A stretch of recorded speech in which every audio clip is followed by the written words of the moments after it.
আসসালামু আলাইকুম প্রিয় অডিয়েন্স, আশা করি আপনারা সবাই কেমন আছেন। আশা করি আপনারা সবাই ভালো আছেন। আজকে আমি আপনাদেরকে দেখাবো কিভাবে আপনারা সংগঠনের সদস্য ফরম বা ভর্তি ফরম কিভাবে তৈরি করবেন। সো ইজিলি ভাবে দেখিয়ে দেওয়ার চেষ্টা করব।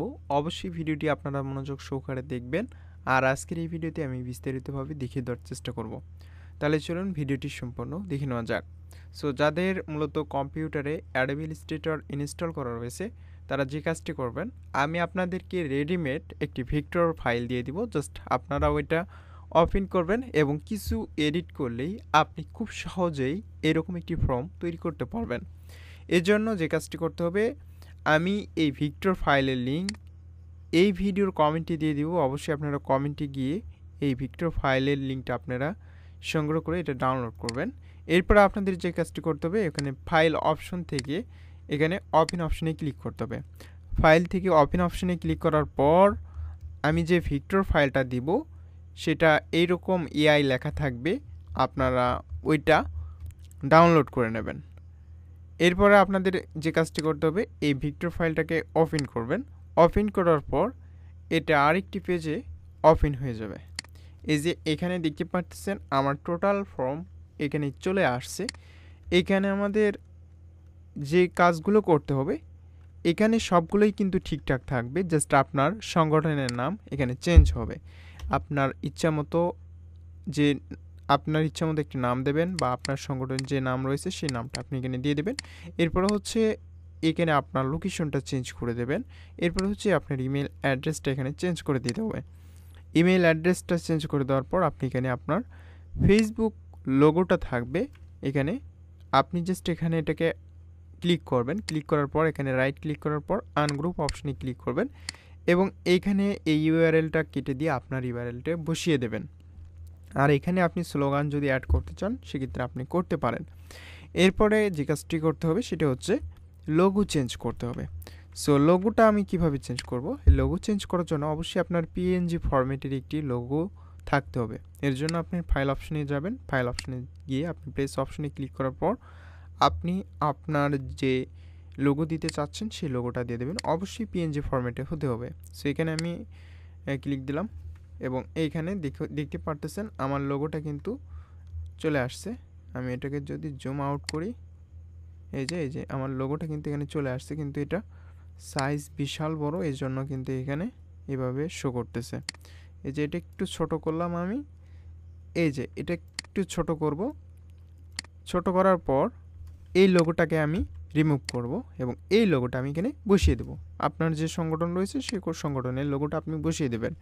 এরপরে আপনার যে কাজটি করতে হবে, যদি আপনি এটা মাদ্রাসার ভর্তি ফরম বা হাই স্কুল কলেজ যে কোনো ভর্তি ফরমে আপনি তৈরি করুন, সেম সিস্টেম। জাস্ট আপনি আপনার প্রতিষ্ঠানের নাম লিখে দেবেন এবং আপনার সব কিছু ইনফরমেশন এখানে লিখে দিয়ে জাস্ট আপনি লোগোটা এই বাম সাইডে অ্যাড করবেন। এরপরে যদি আপনি এখানে দেন ভর্তি ফরম বা সদস্য ফরম, এখানে শুধু আপনি আপনার নামটা লিখে দেবেন। সরি, আপনার এখানে সদস্য ফরম হলে সদস্য, যদি ভর্তি ফরম হয় শুধু ভর্তি ফরমটা দিয়ে দেবেন। এখন আপনার যে কাজটি করতে হবে, এই নাম ঠিকানা সব কিছুই এইরকমই থাকবে। যদি আপনার এক্সটার্নালভাবে আরও কিছু অ্যাড করার প্রয়োজন পড়ে সেক্ষেত্রে আপনার এখানে নাম লিখবেন। যেমন আমি এখানে ইংলিশতে একটা নাম লিখলাম। আমি এখানে নেম দেওয়ার পরে এখানে জাস্ট এই ডট ডট কীভাবে দেবেন, আপনি কম্পিউটার থেকে ডট অপশনে চেপে ধরবেন, এইভাবে আপনি ডটটা দিয়ে দেবেন। এখন চাচ্ছেন যে এই লেখাটা আমি চেঞ্জ করব বা ফন্টটা আমি চেঞ্জ করব, এর জন্য আপনি এখান থেকে ফন্টটা এখানে চেঞ্জ করে দিতে পারেন। এই যে এখান থেকে আপনি ইচ্ছা মতো একটি ফন্ট সিলেক্ট করতে পারেন। এরপরে যদি এই ফন্টের কালার চেঞ্জ করতে চান তাহলে আপনি এখানে ফিল কালার অপশন থেকে আপনার ইচ্ছা মতো একটি কালার দিয়ে দেবেন। সো এটা হচ্ছে আপনার ফন্ট। এক্সট্রাভাবে যদি আপনি এখানে কিছু অ্যাড করতে চান সেক্ষেত্রে আপনি করতে পারেন। এখানে আমি যদি সিলেক্ট করি টোটাল, এটা যদি আপনি চান ফর্মের মধ্যে একটু ছোট করতে সেক্ষেত্রে আপনি করতে পারেন। এরপরে আপনার যে কাজটি করতে হবে, এই যে পেছনে যে লোগোটা দেখতে পাচ্ছেন এই লোগোটা আমি কিভাবে অ্যাড করব। এই লোগো অ্যাড করার জন্য আমি এই লোগোটা আবার আমি নিচ্ছি এখান থেকে।